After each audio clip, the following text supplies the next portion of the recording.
नमस्कार मैत्रिणींनो, तर तुम्ही आज पाहणार आहोत मित्रांनो, तुम्ही पण आज पाहणार आहात की घरोघरी मातीच्या चुली या मालिकेचा आजचा भागमध्ये ऐश्वर्या मात्र आता आपल्या रूममध्ये विचार करत असते की इन्स्पेक्टर साहेब आता जे काही म्हटले की आम्ही अगदी सर्व काही शोधले, परंतु गाडी मात्र खूप वेगळ्या अवस्थेत होती.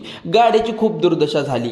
आम्ही तिथे खूप काही शोधले, परंतु तिथे आम्हाला कोणीच नाही सापडले. तेव्हा आता हे सर्व विचार करत असताना ऐश्वर्या म्हणते ही नक्कीच सर्व काय सुरू आहे, तर म्हणजेच गाडीसुद्धा रिकवर झाली, परंतु अजूनपर्यंत सारंग काही सापडला नाही. मी त्याला प्रेग्नेंट असल्याची थाप मारली आणि त्यानंतर मात्र सारंग कुठे गेला अजूनपर्यंत त्याला काही तपास नाही. नक्की कुठे गेला असेल याचा त्याला अजून पत्ता सापडलेला नसतो. आता विचार करत असते. मात्र सुमित्रा तिला जे काही विचारते असं की अगं सारंग कुठे आहे, सारंग तुझ्याबरोबर नव्हता का ग नाना सुद्धा. आता तिला म्हणतात की सारंग रात्रभर बाहेर आहे. आता तुला अजूनपर्यंत माहीत नाही की आपला स्वतःचा नवरा कुठे आहे, मग सारंग कुठे आहे तुला माहीत असायला हवे. तर नक्की सारंग कुठे गेला असेल आणि मी खोटं बोलत होते हे सारंगला तर कळाले नसेल, म्हणून ऐश्वर्या आता डोक्यामध्ये हा विचार येतो. आणि तेवढ्यात आता जानकी आता येते. जानकी आता ऐश्वर्याला विचारते, काय ग ऐश्वर्या, काय करते तू इथे आणि कसले विचार करत आहेस. म्हणजे अच्छा तू खोटं पकडलं जाईल याचा तू विचार करतेस. त्यावर आता ऐश्वर्या विचारते की माझं खोटं आणि कशाबद्दल खोटं बोलते. जानकी म्हणते अगं तू खोटं हाच तर खूप मोठा विषय आहे. तर बोलता बोलता बोलत जाते असं समजतं. जन्मसुद्धा कमी पडत असतो खोटं बोलण्यासाठी. सारंग भाऊजींनी तुझ्यावर किती प्रेम केलं, अगदी जीवाप्रमाणे सांभाळलं आणि तुझ्यावर त्यांनी टाकलं. अगं प्रत्येक गोष्टीत त्यांनी तुझी साथ दिली. तुझ्या खोटारडेपणाला अगदी तुझ्या कंटकारस्थानावरून सुद्धा सारंगने तुझी साथ दिली. सारंग भाऊजी दिवसभर सापडत नाहीत आणि तू इथे काय करतेस, अगं काय करतेस तू, त्याची बायको आहेस, तू इथे अगदी इकडे तिकडे फिरायला भेंडत आहेस. आता मात्र ऐश्वर्या रागाने म्हणते मी काय करायला पाहिजे तू मला सांगू नकोस. आणि जानकी म्हणते अगं तू त्याची बायको आहेस. एखादी बायको असते नवऱ्याला दिवसभर शोधायला गेली असते, अशी तुझ्यासारखी रूममध्ये बसली नसती. तेव्हा आता ऐश्वर्या रागाने म्हणते अगं तू तर या घरातील आदर्श वहिनी आहेस, मग तू जा ना त्या सारंगला शोधायला. त्यावर आता जानकी म्हणते की अगं तुला तर फक्त आरेला कार्य करता येतं, तेवढ्यात नाटकंसुद्धा करतेस तू चांगली, तुला छान करता येतात ती नाटकं. आता तू आईसमोर काय दाखवलं की अगं तुझ्या सारंग भाऊजीबद्दल किती काळजी आहे, किती प्रेम आहे. तुझं प्रेम आणि तुझी काळजी हे सगळं काही मला कळते आणि तुझ्या दोघांमध्ये नक्की काय नातं आहे हे मला चांगलं माहीत आहे. बिचारे सारंग भाऊजी अगं खरंच ते तुझ्याशी लग्न करत फसले आहेत. किंवा ऐश्वर्या रागाने म्हणते हे बघ तुझे हे फुकटचे लेक्चर आहे ना तर ते देऊ नको मला, जाईत नाही. मग ती आता निघायला बघते. फुकटची बडबडी ते ऐकायला बसलेली नाही आहे. पर आता जानकी म्हणते की हो जाणारच आहे, परंतु एक गोष्ट मात्र लक्षात ठेव, माणसाला खूप पुढे घेऊन जात असताना खोटं मात्र अगदी माणसाला खड्ड्यात मध्ये टाकतं. लक्षात ठेव, खड्ड्यामध्ये खोटं टाकतो. त्यानंतर आजपर्यंत तू इतकं जे काही माणसाला खोटं बनवले आहेस त्या तुला संकटात शेवटी घेऊन जाणार आहे. तर ही जी काही गोष्ट आहे तर लक्षात ठेव. तेव्हा आता जानकी बाहेर निघते आणि जाते. ऐश्वर्या विचार करत असते, बसलेली असते, कारण यामध्ये आता जे काही घडलेलं आहे त्या जानकी आणि ऋषिकेश तर हात नसेल ना असं म्हणत असते ती. आता इकडे सारंग आणि सौमित्री पोलीस स्टेशनमध्ये असतात. तर सौमित्र आता पवार साहेबांना म्हणत असतो की खरंच वा पवार तुम्ही काय ॲक्टिंग भारी केली हो, आणि तुम्हाला सांगतो ह्या ॲक्टिंग पोलिसांच्या वर्दीमुळे असा कलाकार दडलेला आहे. तर त्यावरती आता हे पवार आहेत तर हसतात, म्हणतात की काय हो वकील साहेब मस्करी करता काय तुम्ही आमची, आजपर्यंत आम्ही अशी कोणती खोटी माहिती दिलेली नाही, परंतु आजपर्यंत मला आता खोटं बोलावे लागले, परंतु आईसमोर मला हे सर्व खोटं बोलावे लागेल. त्याचा चक्करसुद्धा आली होती. तेव्हा आता सारंगला वाईट वाटतं. तर आता पवार म्हणतात खरंच मला फार असं वाईट वाटतंय, परंतु हे सर्व काय आहे ना मी तुमच्या ऋषिकेश दादांच्या सांगण्यावरून हे केलं, हे सर्व केलेलं तर मला चालतंय, बाकी काही हरकत नाही.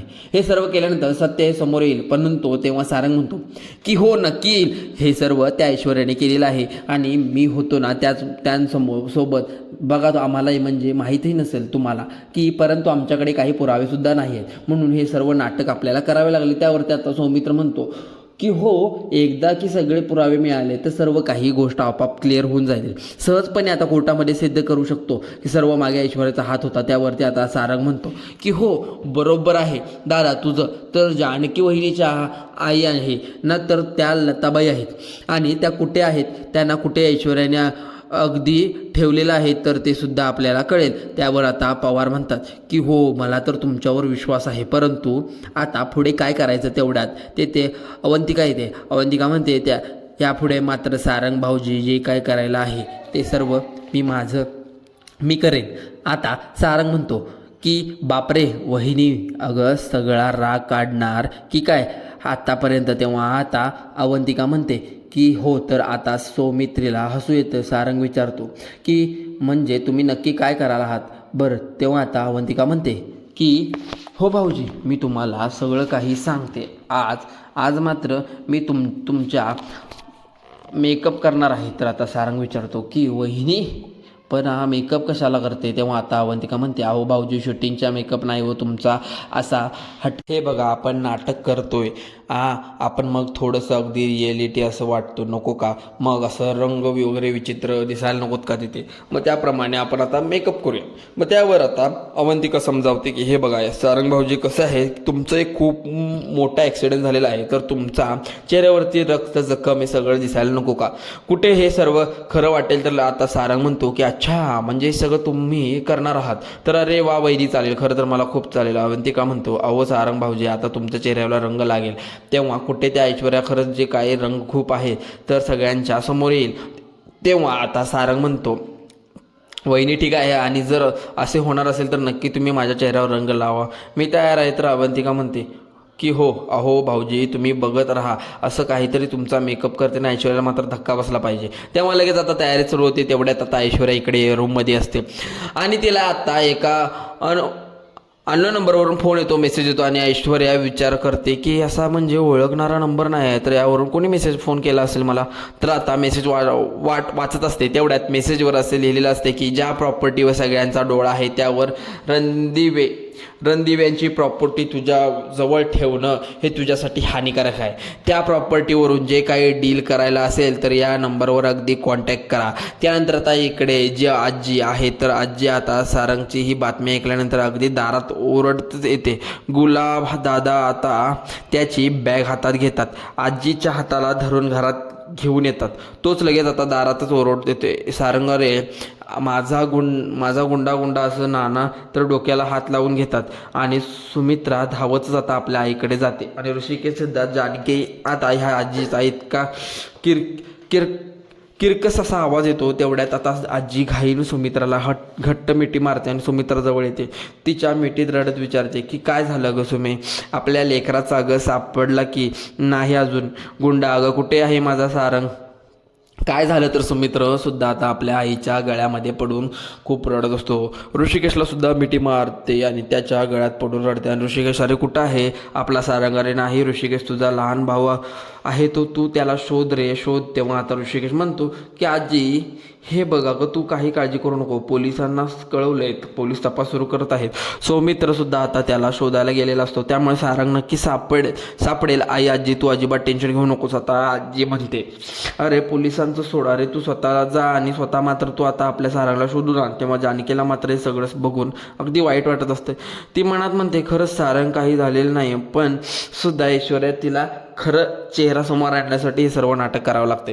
हे सगळं करताना मात्र माझी घरची जी माणसं आहेत ती दुखावली जातात, पण त्यामुळे मला खूप त्रास होत आहे. जानकीला खूप वाईट वाटत असतं. तर ऋषिकेश आता जज्जीला म्हणतो हे बघ, तू प्रवास करून आली आहेस, त्यामुळं आता तू थोडासा आराम कर, बरं वाटेल तुला. की नको ते माझी गुंडा कुठं आहे, गुंडा वाटा आहे ते बघू नकोस, ते आमचा मी बघून घेतो, असं गुंडा म्हणून धावत आता जायला निघतो. आता जानकी आजीला आवडते, म्हणते की आजी ऐश्वर्या तिच्या खोलीमध्ये आहे, चला मी तुम्हाला नेते. तर आजी आता रागाने जानकीला म्हणते की नको आहे, काही गरज नाही त्याची, मी एकटी जाऊ शकते. लगेच आता गुड्डी करत रडत धावत जाता गुंडीकडे. ऐश्वर्या रूममध्ये जाते. तेव्हा आता लगेच म्हणते. जानकी ऋषिकेश जवळ येते आणि ऋषिकेशकडे बघत असते.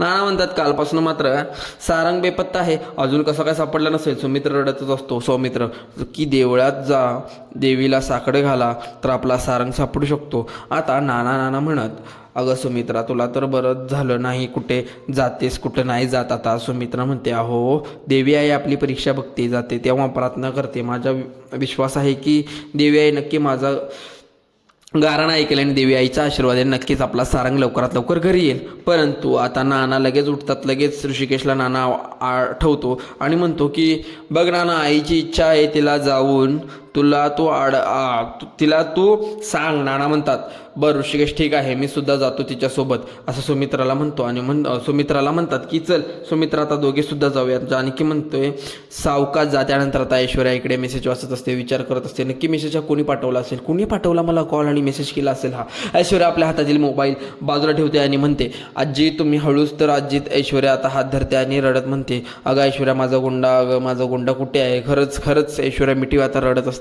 माझं सारंग घरात नाही आहे, तुझी काय अवस्था झाली, सगळं काय अगदी बघून खरंच मी समजू शकते ऐश्वर्या तुझं दुःख. अगदी मात्र सुमित्राने मला फोनवर अगदी गोड बातमी दिली होती की तू आई होणार आहेस म्हणून. अगं माझा गुंडा बाबा होणार आहे, मग कसं झालं, असं कसं झालं. तिच्या गळ्यातून पडून ती आणखीनच रडायला सुरुवात करत असते. तेव्हा आता ऐश्वर्या म्हणते की आजी, अहो आजी शांत व्हा, हे बघा अजून तपास सुरू आहे, आपले सारंग काही झालेलं नसणार, ठीक आहे तुम्ही शांत व्हा. अगोदर आपले सारंग अजून देवाघरी नाही गेले असणार. तेवढ्यात आता आजी अगदी धक्क्याने बाजूला होते आणि म्हणते, अगं ऐश्वर्या असं काय बोलतेस तू, कसं बोलतेस, अगं अगं अगं अगं असं बोलू नकोस ऐश्वर्या, अगं बोलू नकोस असं. ज्योतिबाला नवस करून आले, आपला सारंग नक्की सापडेल. अगं अगं अगं सारंग कुठे गेलाय, आपला सारंग सापडू दे असं म्हणून आलोय. तर तुला माझ्या सारंगला बघण्यासाठी माझे डोळे अगदी असुसले आहेत. माझा गुंडा, अगं माझा गुंडा असं म्हणत ती सारखं रडायला लागते. आजी आता खूपच रडत असते. त्यानंतर आता अवंतिका इकडे सारंग तयार करत असते.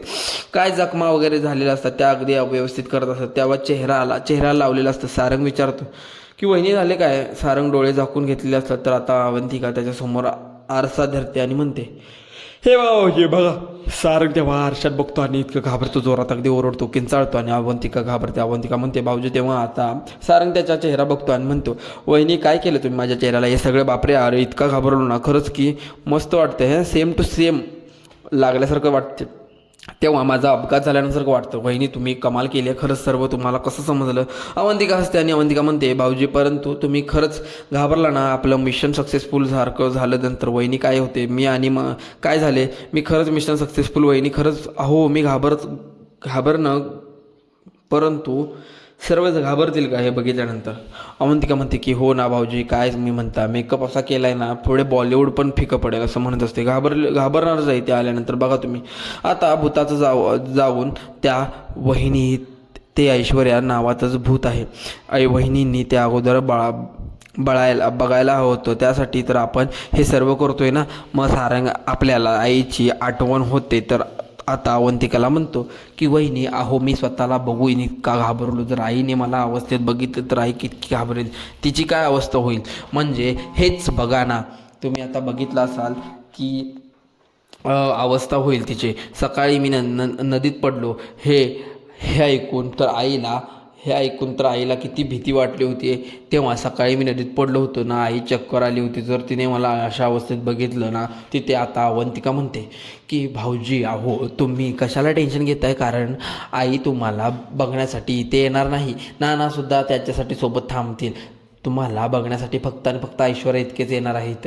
आणि आपण हे जे काही केले ना, केवळ ऐश्वर्यासाठी केले हे सारंग म्हणतो. तेव्हा आता आपण तर नक्की, तर ऐश्वर्या तर येणारच आहे. आता अवंतिका म्हणते की नक्की येईल, कारण विचारात करत असतो तो सारंग. इनफॅक्ट मला असं वाटतं की आतापर्यंत सौमित्र आणि पोलीस तर घरी गेले असतील बातमी देण्यासाठी. त्यानंतर आता इन्स्पेक्टर साहेब आणि सौमित्र जेव्हा रणदिवे या घरामध्ये येतात तेव्हा आता सर्वांना टेन्शन येतं. आता जानकी ऋषिकेशला या प्लॅनबद्दल माहीत असतं, परंतु सौमित्र आणि इन्स्पेक्टर हे नाटक करत असतात. ही जणू काही अगदी अशी वाईट बातमी आहे म्हणून. अरे सौमित्र काय झालं, काही तपास लागला आहे की नाही. सारंग जर आता जानकीसुद्धा नाटक करत विचारते की इन्स्पेक्टर साहेब अहो बोला ना, सारंग भाऊजींना काही तपास लागला का हो? सौमित्र भाऊजी अहो सांगा ना. परंतु आता दोघेही शांत असतात. आई आणि नानांसमोर हे नाटक सुरूच असतं. सौमित्र भाऊजी बोला ना, आम्हाला सगळ्यांना खूप टेन्शन आलेलं आहे. तेव्हा आता सौमित्र डोळ्यामध्ये पाणी आणलेलं असतं. वहिनी हे वहिनी आपलं सारंग. तेव्हा आता जानकी विचारते काय झालं. तेव्हा लगेच आता सौमित्र म्हणतो वहिनी आपला सारंग गेला, आपला सारंग गेला असे बोलून आता पायरीवर बसतो आणि खूप रडत असतो. रडण्यात तो नाटक करत असतो. जानकी विचारत असते की अहो बोला भाऊजी काय झालं. तेव्हा आता ऋषिकेशसुद्धा विचारतो इन्स्पेक्टर साहेब अहो तुम्ही तर बोला ना की काय झालं. आता ऋषिकेश जानकीसुद्धा त्याच्यासोबत नाटक अगदी ऐश्वर्यासमोर करत असतात. ऐश्वर्याच्या मात्र अगदी तोंडातून काही शब्द निघत असतो. त्यानंतर आता अगदी सगळ्यांचे चेहरे बघून आता ऐश्वर्या विचारते की इन्स्पेक्टर साहेब काय झाले. तर आता इन्स्पेक्टर साहेब आपल्या डोक्यातील टोपी काढतात आणि म्हणतात खरं मला हेच कळत नाही की नक्की हे सर्व मी तुम्हाला कसं सांगू. एकच वाईट बातमी आहे. तर ऐश्वर्या विचारते मी म्हणजे काय. आजीसुद्धा विचारते नक्की काय झाले हो इन्स्पेक्टर सोबत सांगा. नदीच्या एका कडेला आम्हाला सारंग रणदिवे याची बॉडी सापडली. तेव्हा आता हे सगळं ऐकल्यानंतर आता लगेच ऐश्वर्या मनात म्हणते अरे म्हणजे सारंग तर मेला. परंतु आता ऐश्वर्या तुला स्वतःला रडण्याचं नाटक तर करावं लागेल. उगाच तुझ्यावर संशय यायला नको. नाही तर हे सारंग मेल्याचा जो काय आरोप आहे तर तुझ्यावर येईल. तर ऐश्वर्या लगेच आता नाटक करायला सुरू करत नाही. तर हे शक्य नाही, असं होऊ शकत नाही. सारंग आपल्याला सोडून जाऊ शकत नाही. इन्स्पेक्टर साहेब तुम्ही खरंच खोटं बोलत आहात. असं सौमित्र भाऊजी अहो तुम्ही सुद्धा खोटं बोलत आहात. असं नाही होऊ शकत. सौमित्र रागाने तिच्याकडे बघत असतो कारण ही नाटकं करत आहे. सौमित्र जानकी आणि ऋषिकेश ओळखतात. तेव्हा आता ऐश्वर्या म्हणते की हे बघा जोपर्यंत माझ्या डोळ्यांनी हे सर्व बघत नाही तोपर्यंत मी तुम्हाला कोणत्याही गोष्टीवर विश्वास ठेवत नाही. हे ऐकून नाही शकत मी. तुमच्या काही गैरसमज झाला असेल असं म्हणून दुसऱ्याला कोणाला तर बघितलं असेल तुम्ही. सारंग जिवंत असेल तर आता लगेचच सौमित्र जोराने म्हणतो ओरडतो आणि उठून आता तो आजी जवळ येत नाही. तर अगं आजी आपलं सारंग गेला, आपल्या जर कायम सोडून गेला. आता ऋषिकेश सुद्धा नाटक करत आता म्हणतो सौमित्र अरे तू नीट बघितलंस ना रे आपल्या सारंगचं. हो ना. सौमित्र म्हणतो की हो ना अरे दादा आपल्या सारंग नव्हता. तेव्हा आता इन्स्पेक्टर साहेब पुन्हा म्हणतात हे बघा चला बॉडीची ओळख आहे तर पटवण्यासाठी सारंग या पत्नी आहेत ना ऐश्वर्या रणदिवे यांनी आमच्या सोबत यावं लागेल. तर ऐश्वर्या म्हणते की हो मी लगेच तुमच्यासोबत येते. आता डोळ्यामध्ये पाणी आणण्याचं नाटक करत म्हणते की आजी चला मी आलेच. आता सगळेजण अगदी जायला निघतात. तेव्हा जानकी आता आजीला म्हणते आजी आम्ही आलोच. गुलाबदादा आणि आजी घरात थांबतात. बाकी सर्वजण जातात आणि सौमित्र तर देवळात गेलेला असतो. तेव्हा सगळेजण आता तिथे येतात आणि आता सगळेजण आल्यानंतर मात्र लगेच ऐश्वर्या रडत नाटक करत असते. मला खूप भीती वाटत आहे. जानकी म्हणते सारंग भाऊजी अहो काय हे काय झालं. तुम्ही तुमच्या वहिनीला असं कसं भेटताच तुम्ही असे गेलात का हो. असं का केलं तुम्ही. आता सगळे जानकी ऋषिकेशच्या मिठीत येते. तेवढ्यात रडण्याचं नाटक करत असते. जेव्हा ऋषिकेश तिला समजावतो ऋषिकेश म्हणतो की अगं शांत हो जाऊ दे काही नाही होईल. आपलं सगळं व्यवस्थित. सारंग आता आपल्याला सोडून तर गेला त्यामुळे तू स्वतःला सांभाळ. तेव्हा आता अविंतिका सुद्धा अगदी सौमित्र गळ्यात पडते आणि रडते. अरे सौमित्र रक्षाबंधनाला मी राखी कोणाला बांधू रे. मात्र आता ऐश्वर्या ह्या सगळ्यांकडे बघत असते. आपल्या मनामध्ये हा सगळेजण विचार चालू असतात. रडण्याचं नाटक करत असते ती. तेव्हा आता इन्स्पेक्टर साहेब ऐश्वर्या रणदिवे यांना म्हणतात बघा ऐश्वर्या रणदिवे प्लीज तुम्ही आता कापड जरा बाजूला करा आणि ओळख नक्की सारंग रणदिवे आहे का. जेव्हा मात्र ऐश्वर्या घाबरत सारंगच्या डेड बॉडीजवळ येते आणि म्हणते जी खोटी आहे जर तिच्याजवळ आता सारंग नाटक करत असतो. परंतु हे सगळं आता सौमित्र अवंतिका आणि ऋषिकेश यांना सर्व माहीत असल्यामुळे ऐश्वर्या हे माहीत नसतं. आता ऐश्वर्या मात्र अगदी घाबरून ते कापड आता बाजूला करते. जेव्हा आता सारंगच्या चेहऱ्यावरती जे कापड ती बाजूला करते तेव्हा ते बघा क्षणी ऐश्वर्या पायाखालची जमीन सरकते. आता ऐश्वर्या असं वाटते की नक्की सारंग गेला. आनंदसुद्धा होतो की सारंग गेला बरं झालं एकदाच. परंतु आता सौमित्र अवंतिका आणि ऋषिकेश हे सगळेजण आता इकडे मोठ्याने रडायला सुरू करतात. तेव्हा आता नाटक करत असतात. आता नाटक करता करता ऐश्वर्यासमोर अगदी मोठ्याने रडतात. जसं त्यांना इतकं दुःख झालं असेल तेवढंच ऐश्वर्या दाखवतात. जानकीला मात्र आता हसू येत असते. इन्स्पेक्टर साहेबांना खुणावते. फक्त आता यामध्ये आता शॉक आहे तो म्हणजे ऐश्वर्या बसलेला असतो. तेव्हाच त्यांच्यासमोर रडण्याचं नाटक करत असते. सारंग अहो सर्व काही झालं असतं आता रडत असते. तेव्हा आता सर्वांना ऐश्वर्याचा इतका राग येतो तेवढ्यात कारण नाटक करण्याचं अगदी इथे सर्व काही दिसत असतं समोरासमोर. त्यामुळे ती याच्यासमोर रडायचं नाटक करत असते. सारंग सारंग अहो सर्व काही झालं. तेव्हा आता रडत असते. तेव्हा आता सर्वांना ऐश्वर्याचा इतका राग येत असतो की नाटकं करायचं अगदी ते पुढे जात आहे. मात्र सगळ्यांच्या लक्षात येते की तेव्हा आता ऐश्वर्या रडण्याचं नाटक करत असते. सारंग अहो उठा ना उठा ना, सारंग अहो उठा ना, जाण्याचं नाटक करत असते. तर सर्वजण ऐश्वर्या समोर येतात आणि आता ऐश्वर्या झाडाखाली येते आणि हसत सुद्धा हसते आणि लगेच आता जानकी म्हणते, सारंग भाऊजी उठा अहो उठा उठा, तर गेले किती दिवस तुम्ही कुठे गेलेलात, कसं काय झालं असं म्हणत ते सगळेजण हसतात. तेव्हा सारंग म्हणतो, हे बरं झालं गेली, कारण ती जोरात असं ती माझ्या कानाखाली किंचाळत. तेव्हा आता नाकातील जे काही कापूस वगैरे घातलेले आहेत ते जानकी म्हणते, अहो सारंग भाऊजी काढते आहेत जरा आता. लगेच सारंग म्हणतो की खरंच माझा श्वास अगदी गुंदमरत होता. आणि तेव्हा आता जानकी देवाला हात जोडते आणि म्हणते की देवाच्या कृपेने आपल्याला प्लॅन सक्सेसफुल झाला. तर लगेच सारंग म्हणतो. तेव्हा आता इन्स्पेक्टर साहेब म्हणतात की खरंच माझ्या इतक्या दिवसाच्या सर्व्हिसमध्ये पहिल्यांदा करतोय असं सगळं, तुम्ही रणदिवे आहात, खरंच खूप ग्रेट आहात. तेव्हा आपण जानकी म्हणते की नाही इन्स्पेक्टर साहेब, कारण तुमच्याशिवाय अशक्य होऊ शकते हे सर्व. जानकी अगदी इन्स्पेक्टर साहेबांसमोर हात जोडते. इन्स्पेक्टर साहेब खरंच तुमची खूप मदत झाली, आभार मानतो तुमचे, असं सारंग लगेच आता उठतो म्हणतो. आणि माझी तर इथं लगेच ऋषिकेश म्हणतो की अरे सांग तू मर्दा आहेस, अरे पडून राहू नको. जर आता लगेच ऐश्वर्या ही बाहेर गेलेली असते. आता जानकी म्हणते काही नाही येणार परत, कारण ऐश्वर्या मी पुरत ओळखून आहे, कारण अगदी नाचत असेल, आनंदाने उड्या मारत असेल ती जानकी. जे काय आता बोललं आहे ते शेवटी तर बघायचं. तर आल्यानंतर आता ऐश्वर्या अगदी आनंदाने उड्या मारत असते, आनंदाने नाचत असते, अगदी देवासारखं. अगदी देवाने माझं ऐकलं असेल खरंच. देवा सारंग तर अगदी उडाला, अगदी देवाने माझं खरंच ऐकलं असं. सारंग कायमचं मला सोडून गेला. आत्ता रणदेव्यांच्या सगळी काही प्रॉपर्टी माझीच असेल. तेव्हा आता मात्र जानकी आतमध्ये सुद्धा बसलेली असते. त्या ऐश्वर्याला वाटेल रणदेव्यांच्या सगळी प्रॉपर्टी तिची होईल, परंतु तिला हे कळत नाही की जे कर्म आहे तेच तिला परत मिळणार आहे. बघा ऋषिकेश इथे पुढे मात्र हे सर्व हँडल करायचं असते. तेव्हा आता ऋषिकेश म्हणतो की मी आलोच, म्हणून ऋषिकेश आता ऐश्वर्याकडे बाहेर जायला निघतो. तेव्हा इन्स्पेक्टर साहेब आता आपल्या सगळ्या आता इथे थांबवतो. नक्की ऐश्वर्या संशय येईल. तेव्हा आता सौमित्र अगदी खुश होऊन बघत असतो. अवंतिका म्हणते, बघितलं का मेकअप कसा खुनातून दिसत आहे, नेमका खून झाल्यासारखा दिसत आहे. वहिनी खरंच रडण्याची ॲक्टिंग केली. हो मला हसायला येत होतं, परंतु भारी केलं तुम्ही, एकदम भारी होतं. तेव्हा जानकी ॲक्टिंग सारंग भाऊजी जवळ थांबल्या असतील. बाकी सर्वजण बाहेर जातात. जानकी सारंग म्हणतात की सारंग भाऊजी तुम्ही ठीक आहात ना. सारंग म्हणतात हो वहिनी. जानकी म्हणते नाटकापुरतं ठीक आहे, देव करून, परंतु तुमच्या बाबतीत असं काय घडू नये. तेव्हा स्वप्नातसुद्धा हे होऊ नये असं म्हणत असतात. तुम्हाला कोणाची दृष्ट लागायला नको. तुम्ही जानकी आहात, आपल्या डोळ्यात जे काही पाणी आलेलं आहे ना, तर काजळ आहे काढते आणि सारंगची दृष्ट काढते. तेव्हा सारंग म्हणतो की वहिनी तू माझ्यासोबत आहे ना, मला काही होणार नाही, नको काळजी करू. परंतु वहिनी अगं त्या ऐश्वर्याला चांगली दर घडायला हवी. तेव्हा आता जानकी म्हणते खरं तर आहे, ऋषिकेश गेला तर सगळ्या काही अगदी समजावे. तेव्हा मात्र आता लगेच जानकी तिथे सारंग तिथे तयार होत असतो.